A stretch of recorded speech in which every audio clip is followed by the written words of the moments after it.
You people really don't know your place, do you? The word sliced through the marble foyer of the $20 million Buckhead mansion like a blade, causing every sound in the opulent space to stop dead. Crystal chandeliers continued their gentle swaying above, but the elegant afternoon tea service came to an abrupt halt as Victoria Sterling's venomous voice echoed off the hand-painted Italian ceiling. If you're enjoying this story, don't forget to hit that subscribe button, like this video, and comment where you're watching from. Your support helps us bring more powerful stories, and trust me, you won't want to miss them. Now, let's get into the story. Keisha Williams froze mid-motion, the silver tea tray trembling slightly in her hands as she felt the familiar burn of humiliation rise in her chest. She'd been carefully arranging the imported bone china cups on the antique mahogany table when Victoria's accusation had hit her like a physical blow. "Excuse me, ma'am?" Keisha's voice remained steady despite the rage building inside her, years of experience having taught her to keep her composure in moments like this. Victoria Sterling stepped closer, her designer heels clicking against the marble floor with the sharp precision of a predator moving in for the kill. Everything about her screamed old money and new arrogance. The burgundy Chanel dress that probably cost more than most people's annual salary, the diamond tennis bracelet that caught the afternoon light streaming through floor-to-ceiling windows, and the smile that held all the warmth of a January morning in Alaska. "You heard me perfectly well," Victoria said, her voice rising just enough to ensure that Brandon Collins, her boyfriend and the mansion's owner, could hear every word from his position near the grand piano. "I asked you a simple question about the tea service, and you had the audacity to correct me. To suggest that I was wrong about something in my own boyfriend's house." The accusation hung in the air like poison gas. Around them, the mansion's opulent interior, with its imported marble, original Monet paintings, and furniture that belonged in a museum, seemed to mock the confrontation unfolding in its midst. Brandon Collins, CEO of Collins Industries and heir to a fortune built on shipping and logistics, looked up from his phone with a kind of uncomfortable expression that suggested he'd witnessed this scene before. His designer suit was impeccable, his silver watch caught the light from a crystal chandelier, but his face carried the weak uncertainty of a man who'd never learned to stand up to anyone, especially not the woman he'd been dating for 8 months.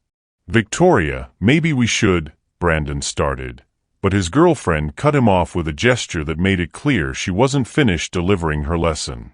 "Brandon, darling, I think your staff needs to understand the hierarchy in this household," Victoria continued, her ice-blue eyes never leaving Keisha's face. "When I give instructions about how things should be done, I don't expect to be questioned by the help." The word help was delivered with the kind of contempt usually reserved for something unpleasant stuck to the bottom of a shoe. Keisha felt the weight of centuries of condescension packed into that single syllable. "Ma'am," Keisha said carefully, "I was simply suggesting that Earl Grey might be served at a different temperature than—" "I don't care what you were suggesting." Victoria's voice exploded across the foyer, loud enough to rattle the crystal in the nearby china cabinet. "I don't pay you to think. I don't pay you to have opinions. I pay you to serve tea, clean floors, and keep your mouth shut while you do it." The racist implications were becoming impossible to ignore. This wasn't just about tea service or household hierarchy. This was about a white woman putting a black woman in her place, with a kind of casual cruelty that assumed an audience of approval. "Victoria, I think that's enough," Brandon said weakly, though his intervention carried all the authority of a wet paper towel. "No, Brandon, it's not enough." Victoria whirled around to face him, her perfect hair whipping dramatically as she gestured toward Keisha. "This is exactly the problem with your household management. You're too soft with the staff. You let them think they're your equals instead of your employees." She turned back to Keisha with a smile that was pure venom. "Let me make something crystal clear, since you seem confused about your role here. You are a maid. A domestic worker. Someone we pay to clean up after us and serve our needs. You are not our friend, you are not our advisor, and you are certainly not someone whose opinions matter in the slightest." Each word was designed to cut, to diminish, to establish a hierarchy that placed Victoria at the top and Keisha somewhere near the bottom of the social food chain. Furthermore, Victoria continued, clearly warming to her theme, I think it's time we discussed some changes to the household staff. Starting with making sure everyone understands their proper place in the order of things. The threat was clear and devastating. Victoria wasn't just humiliating Keisha, she was threatening her livelihood, her ability to support herself, her very right to exist in this space. That's when Keisha did something that surprised everyone in the room, including herself. She smiled. Not a defeated smile or a fake one, but a genuine smile full of quiet confidence that seemed to unnerve Victoria more than any angry response could have. Ms. Sterling, Keisha said, her voice carrying a note of calm authority that made Brandon look up from his phone with surprise. I think there's been a misunderstanding about several things. Victoria's triumphant expression faltered slightly, confused by Keisha's unexpected composure. There's no misunderstanding, Victoria snapped. You're the maid, I'm the lady of the house, and you need to remember your place. Actually, Keisha said, setting down the silver tea tray with deliberate precision, I think you're the one who needs to remember something important. She pulled out her phone and made a call that would change everything. Jennifer? It's Keisha. I'm at the Buckhead property, and we have a situation that needs immediate attention. Have you ever been in a situation where someone's assumptions about you were so wrong that the truth would completely shock them? The conversation was brief but loaded with implications that neither Victoria nor Brandon understood. When Keisha ended the call, the silence in the mansion was absolute. Victoria's face had gone from flushed with triumph to pale with growing unease as she began to process that something was very wrong with her understanding of the situation. Because what Victoria Sterling didn't know, what neither of them knew, was that Keisha Williams wasn't just a maid working in someone else's mansion. She was the woman who owned it. And she was about to teach Victoria Sterling a lesson about knowing your place that would be remembered for the rest of her privileged life. 15 years earlier, Keisha Williams had been cleaning office buildings at night while studying business administration during the day, fueled by instant coffee and the unshakable belief that education was her ticket to something better. She'd grown up in East Atlanta with her grandmother, Miss Betty, who had worked as a domestic worker for wealthy families her entire life while dreaming of the day her granddaughter would never have to clean someone else's house. Baby girl, Miss Betty would say while teaching Keisha how to properly fold fitted sheets and polish silver, there ain't no shame in honest work, but there's power in knowing more than folks expect you to know. You watch these rich families, study how they think, learn how they make their money work for them. Those words had guided Keisha through Georgia State University, where she'd graduated summa cum laude with degrees in business and real estate.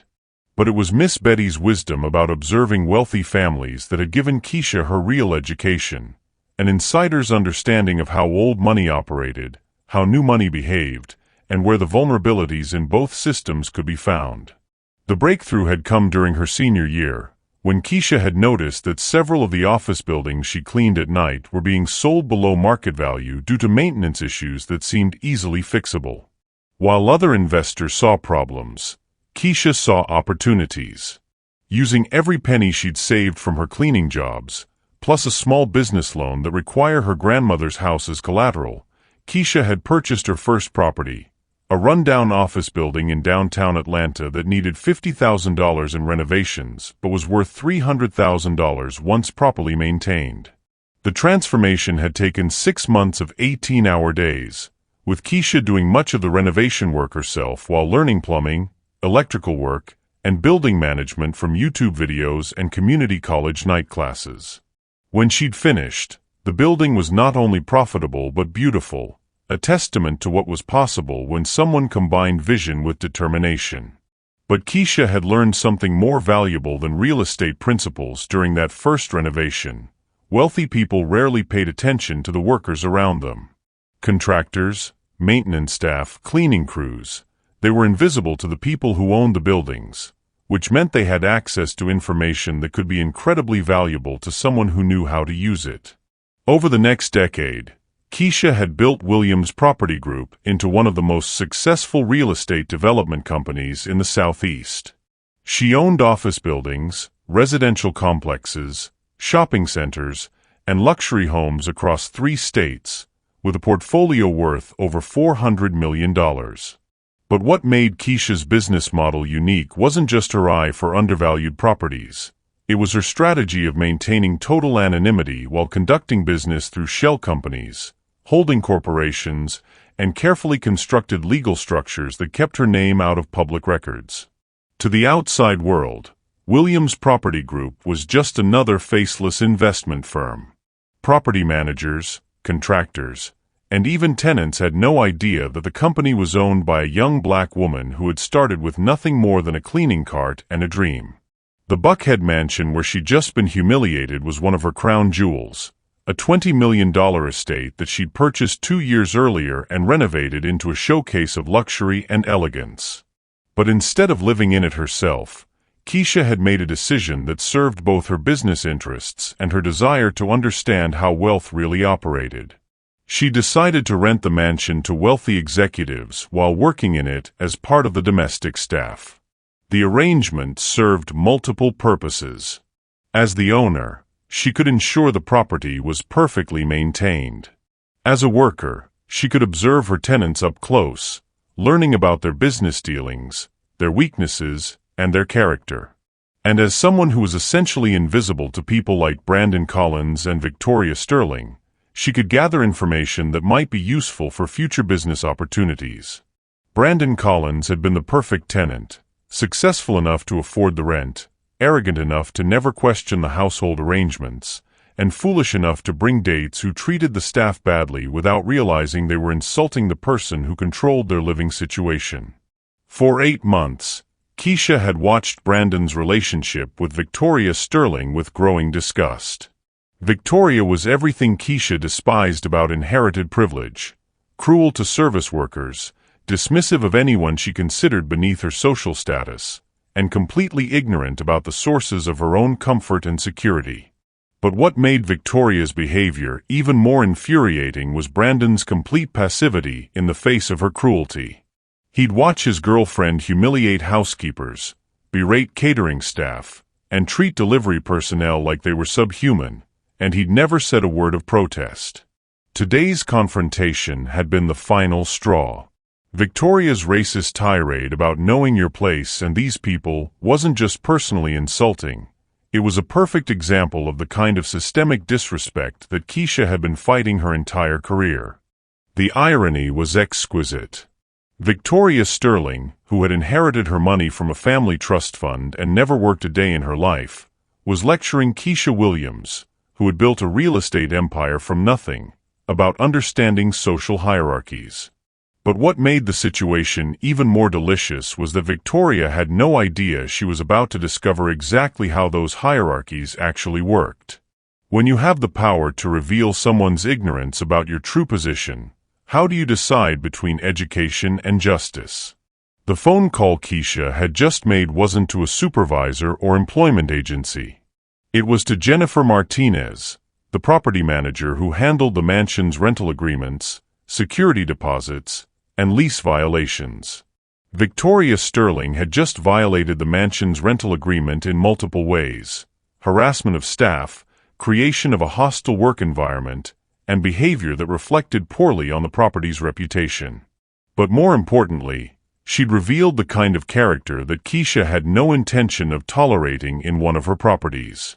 The Buckhead mansion wasn't just Brandon's home, it was Keisha's investment, and she was about to protect that investment by removing the toxic influences that were contaminating it.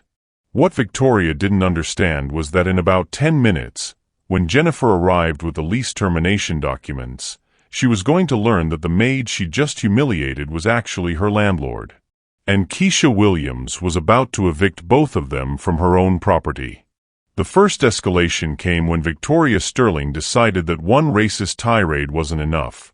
She wanted to make Keisha's humiliation a teaching moment for the entire household staff.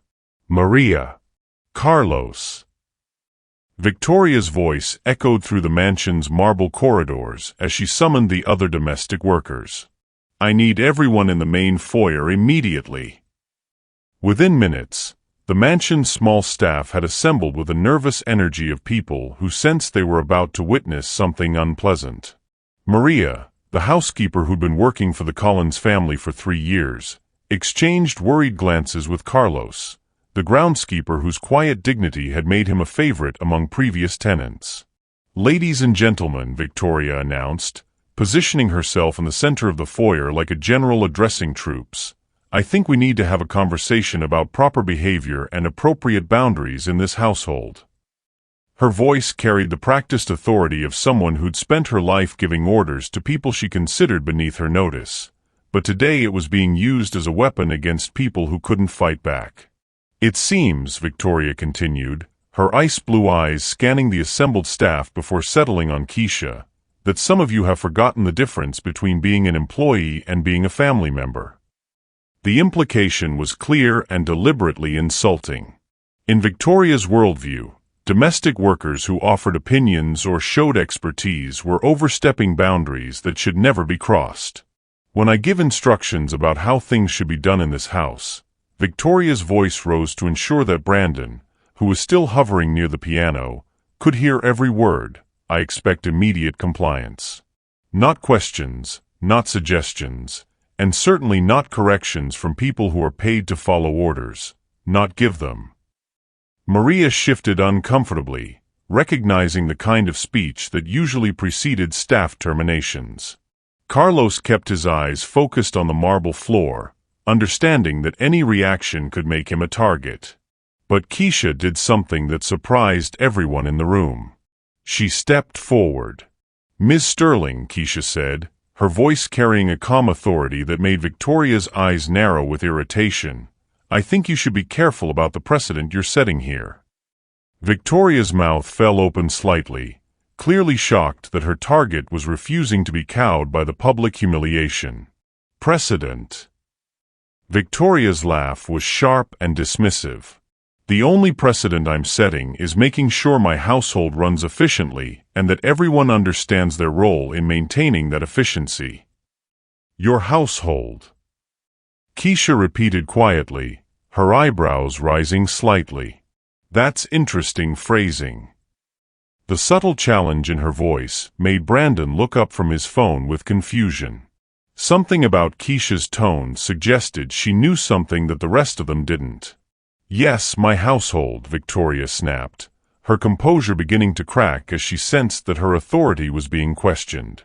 "Brandon and I make the decisions here, and you follow them. It's really quite simple." That's when Keisha made her first strategic move, a small act of defiance that would begin the unraveling of Victoria's confidence. "Ms. Sterling," Keisha said, reaching into the pocket of her uniform and pulling out a business card, "I think you should see this before you continue." Victoria snatched the card with the kind of aggressive motion that suggested she expected it to be fake or meaningless. But as she read it, her expression began to change from irritated confidence to confused concern. "Williams Property Group," Victoria read aloud, though her voice had lost its earlier authority. "Keisha Williams, Director of Property Management." The title was deliberately modest. Keisha had several business cards with different titles depending on how much information she wanted to reveal in any given situation. "Anyone can have business cards printed," Victoria said, though her voice lacked conviction. "This doesn't prove anything except that you're trying to deceive us about your qualifications." But Keisha wasn't finished. She pulled out her phone and made a call that everyone in the foyer could hear. "Atlanta Property Management. This is Keisha Williams. I need to verify the rental agreement status for 1247 Buckhead Drive. Yes, I'll hold." The conversation was brief but loaded with professional terminology that made Victoria's face go pale. "Property inspection scheduled for next week. Lease renewal documentation. Tenant behavior reports."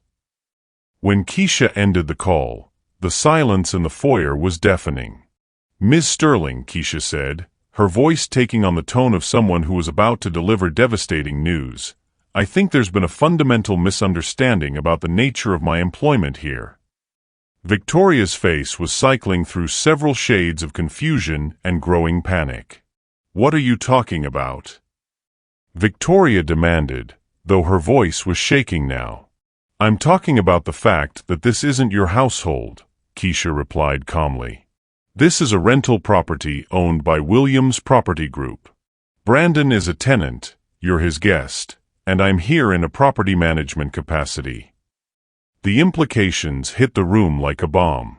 Maria and Carlos exchanged glances that mixed surprise with growing delight as they began to understand that the power dynamic they'd assumed was completely wrong. "That's impossible," Victoria whispered, but her voice carried the desperation of someone whose entire worldview was crumbling. "Is it?" Keisha pulled out her phone again and scrolled to a document that made Victoria's eyes widen with recognition.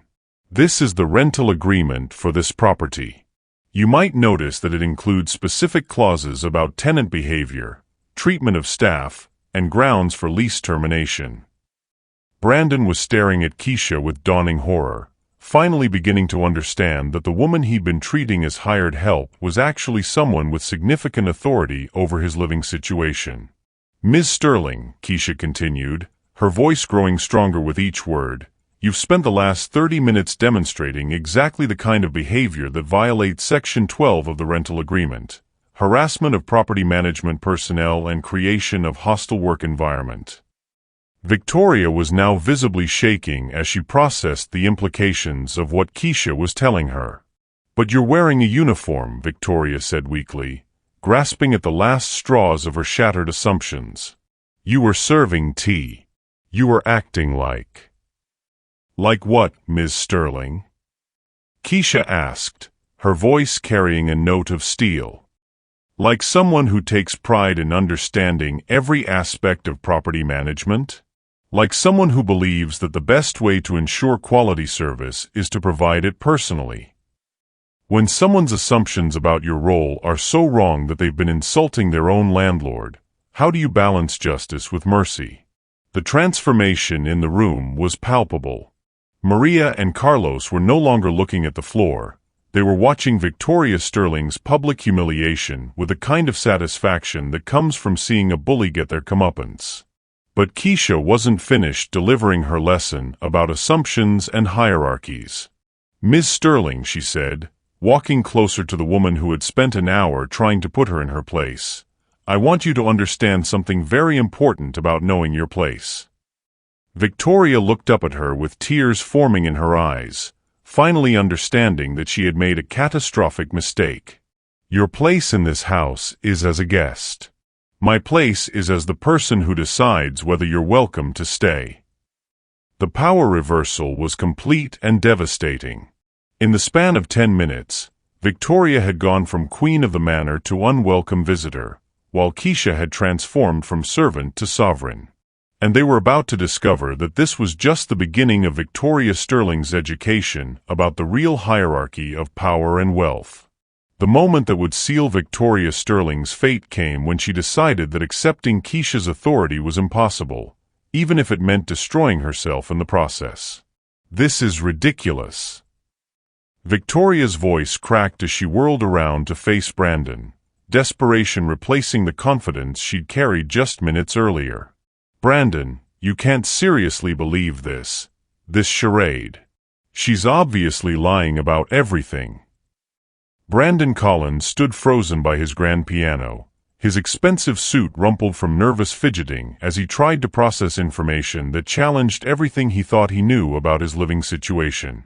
"Victoria, maybe we should," Brandon started, but his girlfriend cut him off with the kind of hysteria that comes when someone's entire worldview is collapsing in real time. "No. I refuse to be intimidated by some elaborate con game." Victoria pointed at Keisha with a shaking finger. "She's probably in cahoots with identity thieves or something.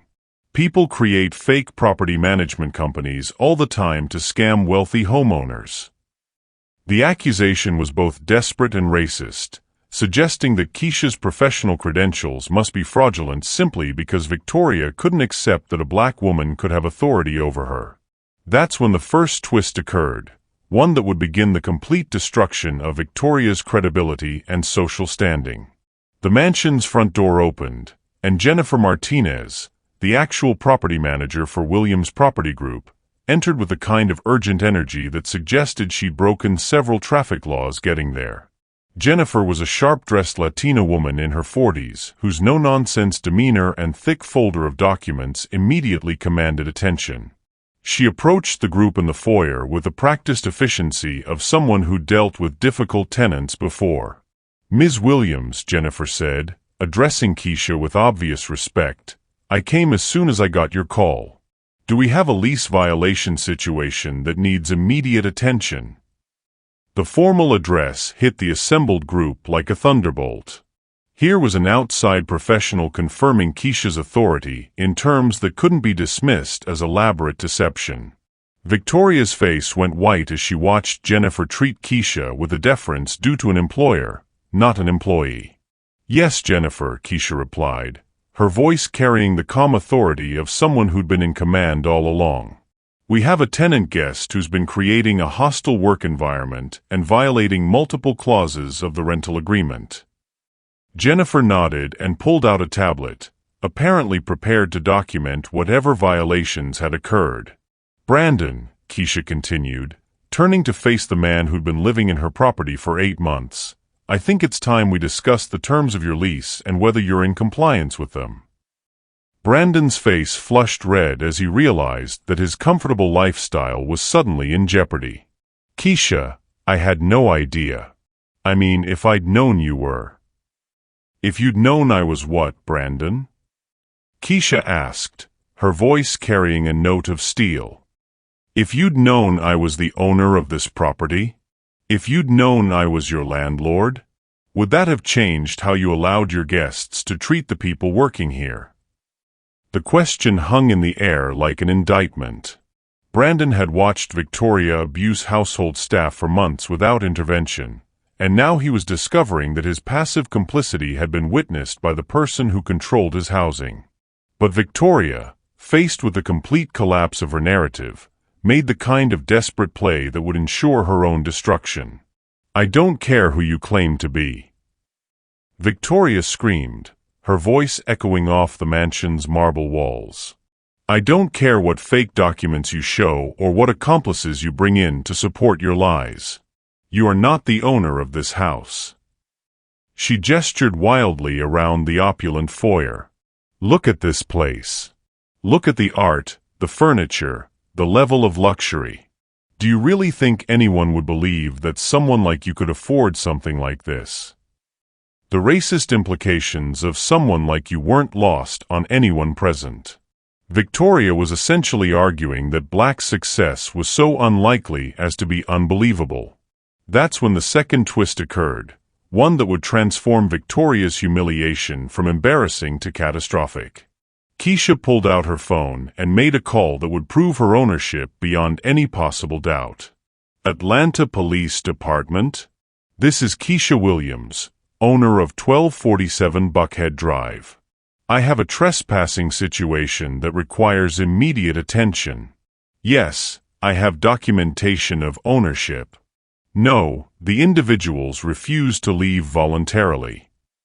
The call was brief but devastating. When Keisha ended it, she looked directly at Victoria with something approaching pity. "Ms. Sterling, you've now accused me of fraud, identity theft, and conspiracy. You've also refused to acknowledge my legal authority over this property despite clear documentation." Jennifer stepped forward with her folder of documents. "Ma'am," Jennifer addressed Victoria with professional courtesy, "I have the property deed, rental agreements, and lease violation documentation right here if you'd like to review them." Victoria snatched the documents with desperate hands, scanning them for any evidence that would support her crumbling narrative. But as she read, her face went from pale to gray as the reality of her situation became undeniable. The deed clearly showed Williams Property Group as the owner.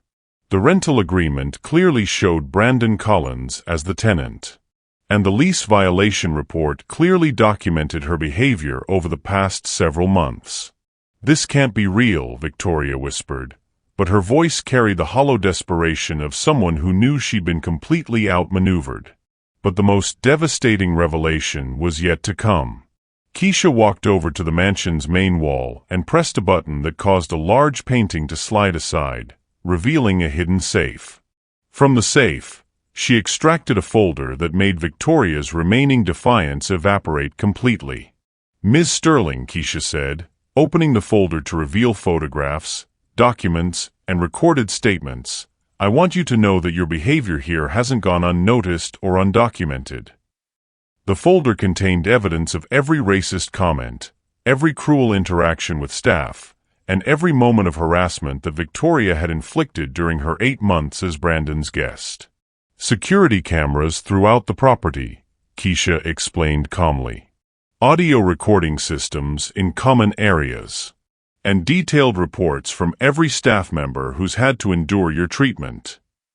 Victoria's legs actually gave out. She slumped into a nearby chair as the magnitude of her exposure became clear.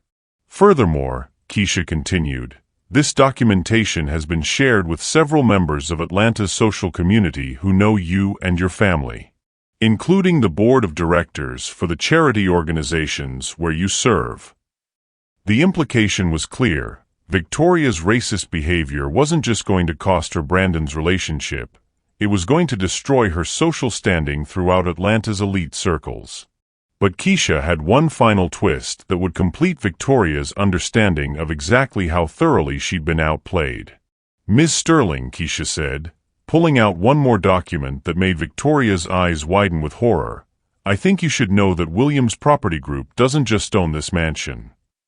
She handed Victoria a portfolio that listed dozens of properties throughout Atlanta's most exclusive neighborhoods.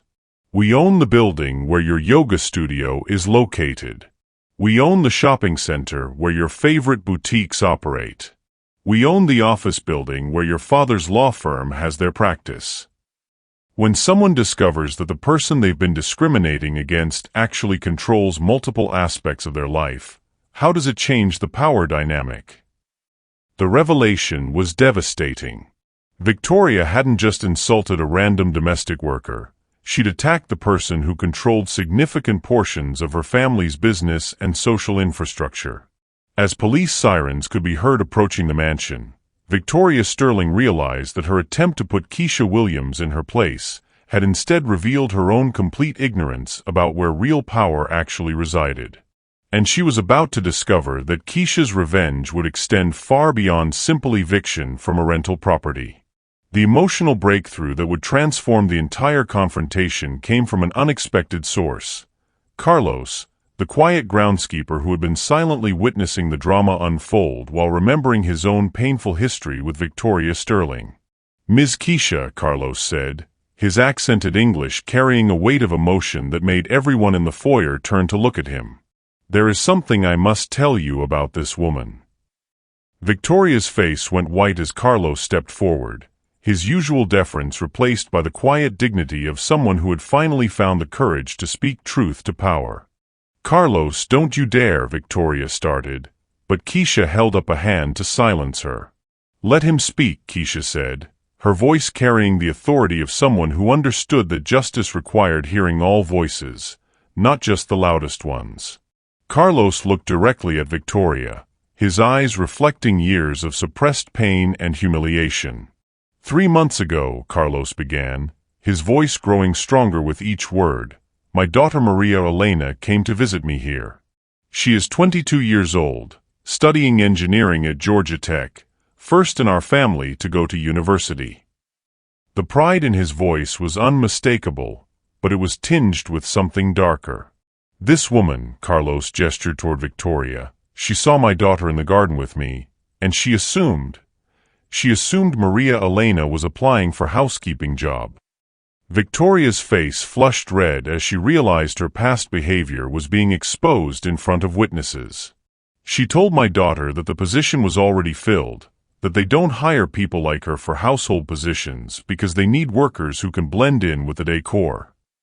The racist implication was crystal clear, and it hit the room like a physical blow. But that wasn't the worst part, Carlos continued, his voice breaking slightly. She then offered my daughter a job cleaning her apartment downtown, said she could pay below minimum wage because your people are grateful for any work they can get. Maria, the housekeeper, gasped audibly, her hand flying to her mouth as she processed the cruelty that Carlos had been carrying alone for months. My daughter, Carlos said, his voice growing stronger with righteous anger. She has scholarship to one of best engineering programs in state. She speaks 3 languages.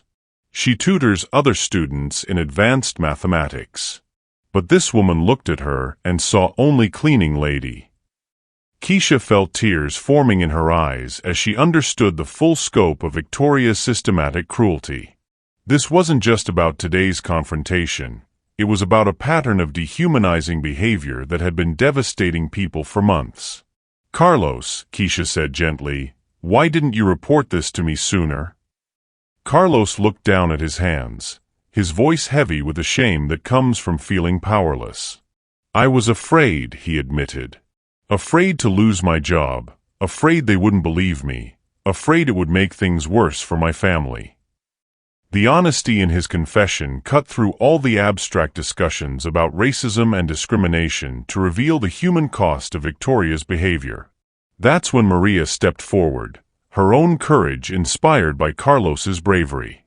Ms. Keisha, Maria said, her voice shaking but determined, there are more stories. Other people who work in this neighborhood, other families who have been hurt by this woman. She pulled out her phone and scrolled through text messages that painted a picture of systematic harassment extending far beyond the mansion's walls. The delivery drivers who service this house, she makes them wait outside in rain because she says they look suspicious. The catering staff for her parties, she demands to see immigration papers from anyone who doesn't speak perfect English. The landscaping crew, she pays them half the agreed rate and threatens to call immigration if they complain. Each revelation was more damning than the last, creating a portrait of someone who used racism as a tool of economic exploitation and social control. But the most powerful moment came when Brandon Collins finally found his voice. Keisha, Brandon said, his face flushed with shame and recognition, I owe you an apology that I can never adequately express. He looked around the room at the staff members whose suffering he'd ignored for months. I've been living in your house, enjoying your hospitality, and I've watched the woman I was dating abuse people who work here. I told myself it wasn't my business, that I couldn't control her behavior, that it would be awkward to intervene. His voice grew stronger as he confronted his own complicity. But the truth is, I was a coward. I was more concerned about maintaining my comfortable relationship than I was about protecting people from cruelty. I let my privilege make me passive in the face of injustice. The admission was painful but necessary, representing the kind of honest self-reflection that real change requires. Victoria, meanwhile, had been growing increasingly desperate as she watched her support system collapse around her. This is insane, she screamed, her composure completely gone. You're all ganging up on me over nothing. These people are being way too sensitive. I was just trying to maintain proper boundaries. The racist dismissal of everyone's testimony as being too sensitive revealed the depth of her inability to recognize the humanity of the people she'd been tormenting. But then something unexpected happened that would shift the entire dynamic of the confrontation. Keisha's phone rang, and the caller ID made her smile for the first time since the confrontation had begun. Grandma Betty? Keisha answered, putting the call on speaker so everyone could hear. I'm in the middle of something important right now. Baby girl, came the warm voice of an elderly woman whose southern accent carried decades of wisdom and strength. I know you're busy, but I wanted to check on you. You sounded upset in your last text message. The conversation that followed would provide the emotional context that transformed Keisha's confrontation with Victoria from personal revenge into something much more meaningful. "Grandma," Keisha said, her voice softening with love and respect, "I'm dealing with someone who thinks domestic workers don't deserve basic human dignity. Someone who believes that people who clean houses or tend gardens are somehow less worthy of respect." Miss Betty's laugh was warm but knowing. "Oh honey, I've met plenty of people like that in my 78 years. People who think the work you do determines your worth as a human being. When someone from your past reminds you of your values in a moment of conflict, how does it change your perspective on revenge versus justice?" Miss Betty's voice carried the kind of wisdom that comes from surviving decades of similar treatment. "But you know what I learned, baby girl? The people who treat service workers badly aren't just showing you who they are, they're showing you what they're afraid of becoming." The insight hit everyone in the room like a revelation. "You see," Miss Betty continued, "people who have real confidence in their worth don't need to tear down others to feel important. When someone attacks a maid or a groundskeeper or a housekeeper, what they're really saying is that they're terrified they might end up in that position themselves." Victoria's face crumpled as the truth of those words cut through her defenses. Furthermore, Miss Betty's voice grew stronger. "When God blesses you with success, baby girl, it's not so you can lord it over people who helped you get there. It's so you can lift up the next person who's trying to climb the same mountain you climbed." The conversation lasted only a few more minutes, but it completely transformed the energy in the room. When Keisha ended the call, she looked around at the assembled group with a new perspective. "Carlos Maria," Keisha said, her voice carrying a mixture of determination and compassion, "I want you to know that what happened to you and your families was wrong. But more importantly, I want you to know that it's going to stop." She turned to face Victoria, who was now crying openly as the magnitude of her behavior became undeniable. "Ms. Sterling," Keisha said, her voice gentle but firm, "my grandmother just reminded me of something important. This isn't about punishment, it's about education. This isn't about revenge, it's about transformation." The shift in Keisha's approach was palpable, moving from anger to something deeper and more meaningful. "You've spent your life believing that your worth comes from being better than other people instead of from being good to other people. You've confused having money with having value, having privilege with having purpose." Victoria looked up at her through tears, finally beginning to understand the devastating impact of her worldview. "But here's what you're going to learn," Keisha continued, her voice growing stronger with conviction. "Real power isn't about controlling people who can't fight back. Real power is about using your resources to fight for people who need someone in their corner." The transformation in the room was complete. What had begun as a confrontation between employer and employee had become a moment of reckoning about values, dignity, and the true meaning of success. And Keisha Williams was about to demonstrate exactly what those principles looked like in practice.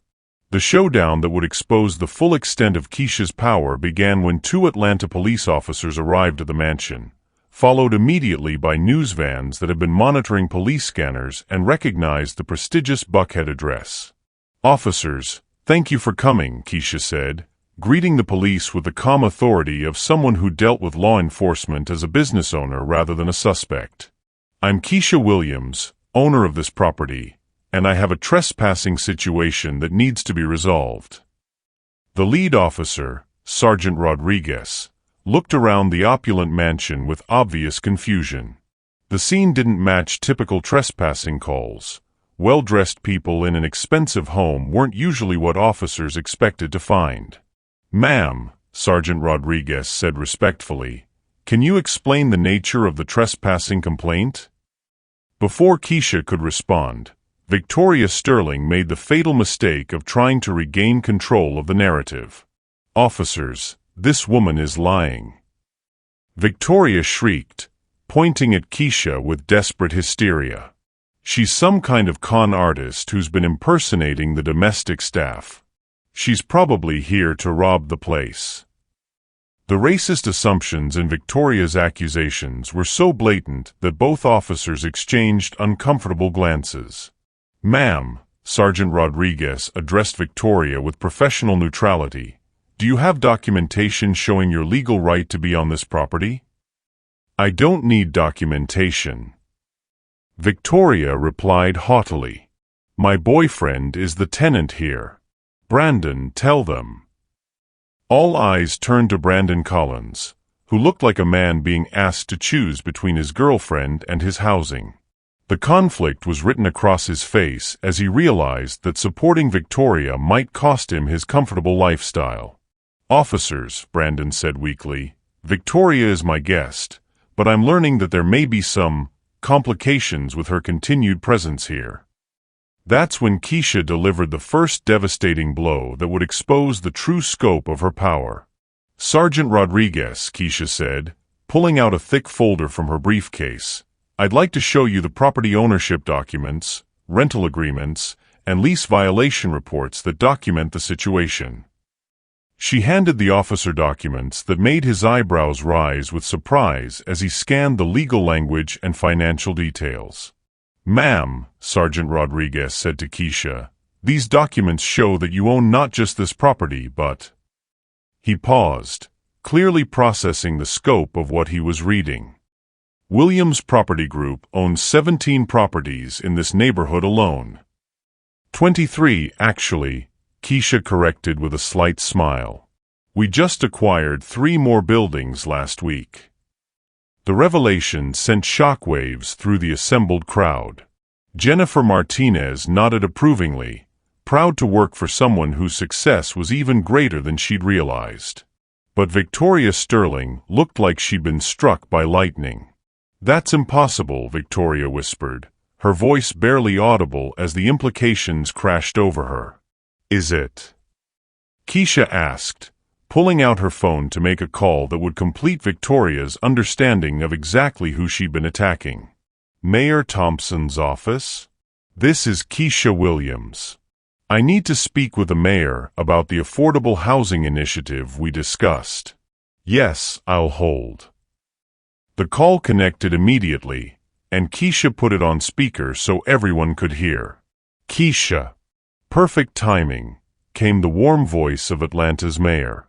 "I was just reviewing the proposal for your latest development project. The City Council is extremely excited about your plan to create 500 units of affordable housing in underutilized properties." The conversation continued for several minutes, with the mayor discussing Keisha's role in urban development, job creation, and community revitalization projects worth hundreds of millions of dollars. When the call ended, the silence in the mansion was absolute. Victoria Sterling wasn't just looking at a successful businesswoman. She was looking at one of the most influential developers in Atlanta, someone whose decisions affected thousands of people and millions of dollars in civic projects. But Keisha wasn't finished revealing the scope of her influence. "Sergeant Rodriguez," Keisha said, "I think you should know that Ms. Sterling's behavior today isn't an isolated incident. We have documented evidence of harassment, discrimination, and what appears to be systematic abuse of service workers across multiple properties." She gestured to Jennifer, who produced a second folder containing reports, photographs, and recorded statements from workers across Victoria's social circle. "Furthermore," Keisha continued, "Williams Property Group employs over 400 people across our various properties and development projects. When someone threatens or abuses our workers, we take that very seriously." The implication was clear. Victoria hadn't just attacked a random domestic worker. She'd attacked someone whose business empire employed hundreds of people and whose influence extended throughout Atlanta's power structure. That's when the most devastating revelation occurred. Keisha pulled out a final document that made Victoria's face go completely white. "Ms. Sterling," Keisha said, "I think you should know that Williams Property Group has been monitoring rental applications and tenant behavior across all our properties. We maintain detailed files on individuals who create problems or demonstrate discriminatory behavior." She handed Victoria a folder with her own name on it. This file contains documentation of your behavior at 17 different properties owned by Williams Property Group, restaurants where you've abused servers, retail locations where you've harassed staff, office buildings where you've created incidents with security personnel. Victoria opened the folder with trembling hands, revealing photographs, incident reports, and witness statements spanning over 2 years. You've been blacklisted from rental consideration at any Williams Property Group location, Keisha continued matter-of-factly. Which means you're ineligible to rent at approximately 60% of the luxury properties in Metro Atlanta. The economic implications were staggering. Victoria's racist behavior hadn't just cost her Brandon's mansion. It had cost her access to most of the high-end housing market in the city. But Keisha had one final bombshell that would complete Victoria's destruction. "Officer Martinez," Keisha called to Jennifer, "please show Ms. Sterling the list of businesses that have requested to be notified about her rental applications." Jennifer produced a document that made Victoria actually stagger backward. The list included the country club where Victoria's family held memberships, the charity organizations where she served on boards, the exclusive shopping centers where she conducted her social life, and even the law firm where her father worked as a partner. "Ms. Sterling," Keisha said with something approaching sympathy, "your behavior has created a reputation that follows you throughout Atlanta's business and social communities. People don't want to be associated with someone who treats service workers the way you do." Victoria collapsed into a chair, finally understanding that her racist humiliation of domestic workers hadn't just revealed her character, it had destroyed her social standing and economic opportunities throughout the city. When someone's pattern of discrimination is exposed across their entire social and professional network, how does it change their understanding of accountability? As news crews set up outside the mansion and social media began buzzing with reports of the confrontation, Victoria Sterling realized that her attempt to put Keisha Williams in her place had instead exposed her own complete ignorance about where real power actually resided in Atlanta. And she was about to discover that Keisha's influence extended far beyond real estate into spheres that would determine her family's future for generations to come. The woman she tried to humiliate as a powerless domestic worker was actually one of the most powerful people in the city. And Victoria Sterling was about to learn exactly what that power looked like when it was used to protect people instead of exploit them. The climactic reversal that would seal Victoria Sterling's fate and transform the mansion confrontation into a defining moment for Atlanta's social consciousness began with an announcement that no one in the room saw coming. "Ladies and gentlemen," Keisha said, addressing not just the people in the foyer but the news crews that had gathered outside, "I want to make something clear about what happened here today." She walked to the mansion's front entrance and opened the doors, allowing the assembled media to enter and witness what would become one of the most significant moments in Atlanta's ongoing conversation about racism and power. Ms. Sterling's behavior today wasn't unusual. It was typical of a systemic problem that affects service workers throughout this city every single day. Keisha's voice carried the authority of someone who understood that this moment was bigger than personal revenge. It was an opportunity to address institutional injustice. For too long, people in positions of privilege have felt entitled to abuse workers who they perceive as powerless. They've used their economic status as a weapon against people who are just trying to earn honest livings and support their families. She gestured toward Carlos and Maria, who stood with quiet dignity as representatives of countless workers who had suffered similar treatment. But what happened here today proves something important. Power isn't always where you think it is. Success doesn't always look the way you expect it to look. And the people you think are powerless might actually be the ones controlling your destiny. Victoria Sterling sat slumped in her chair, tears streaming down her face as she processed the complete destruction of everything she believed about herself and her place in the world. That's when Keisha made an announcement that would transform her personal victory into a community-wide transformation.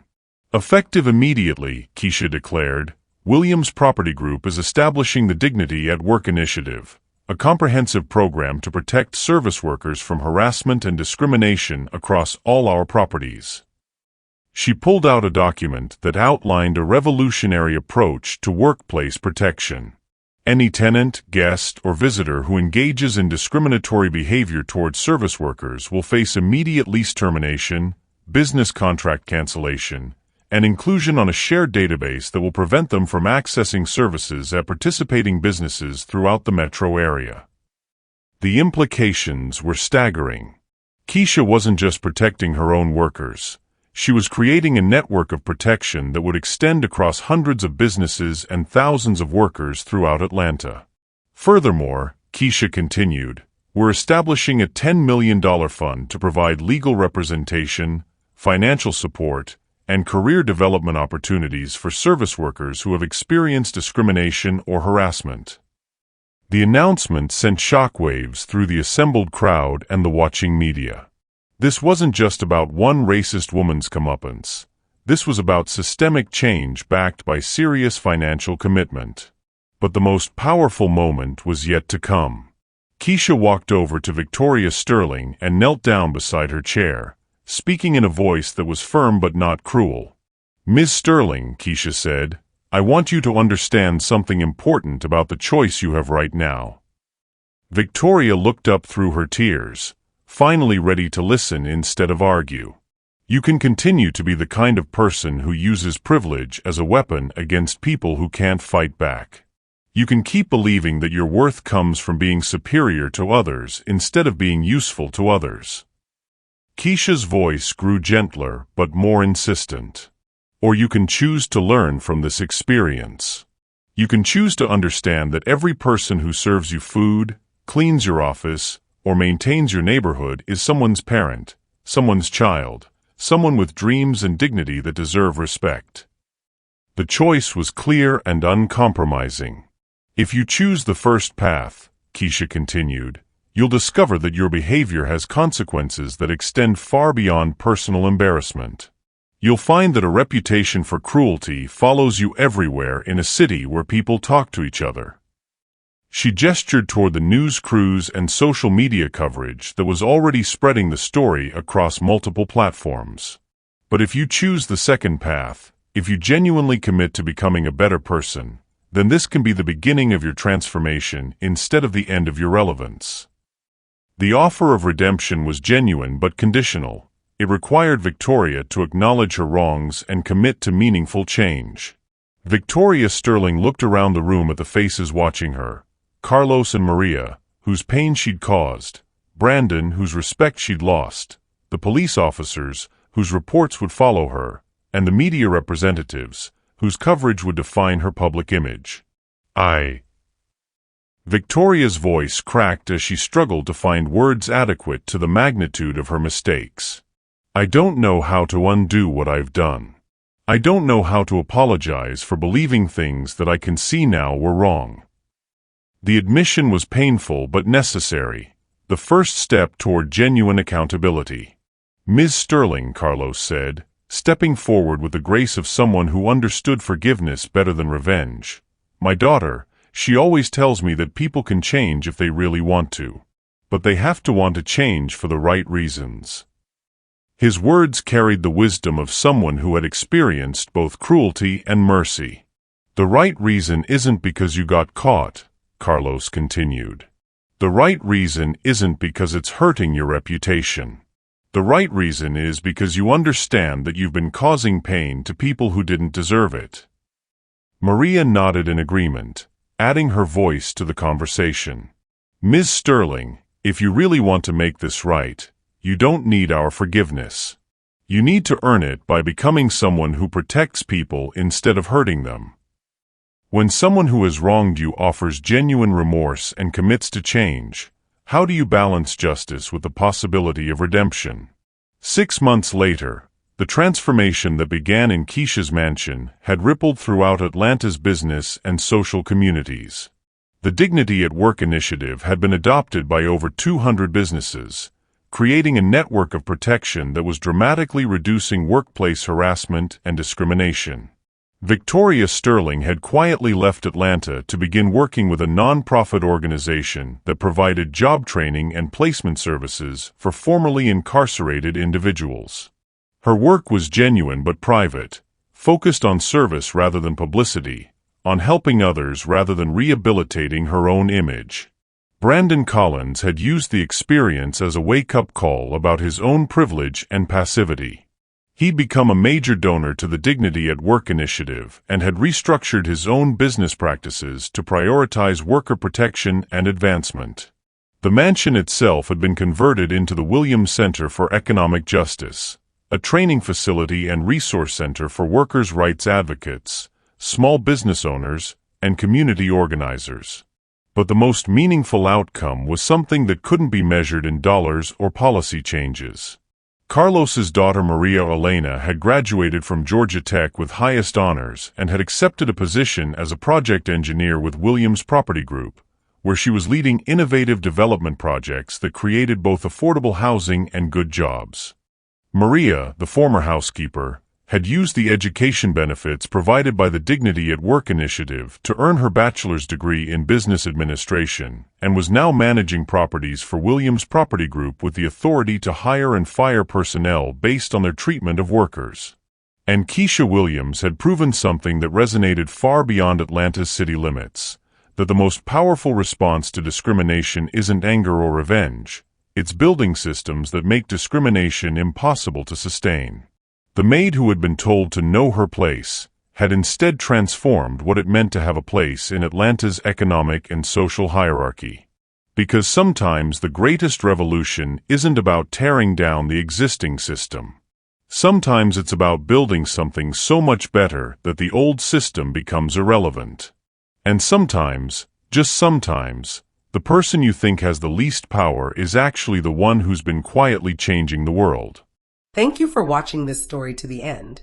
If you enjoyed this story, you will surely love the next one.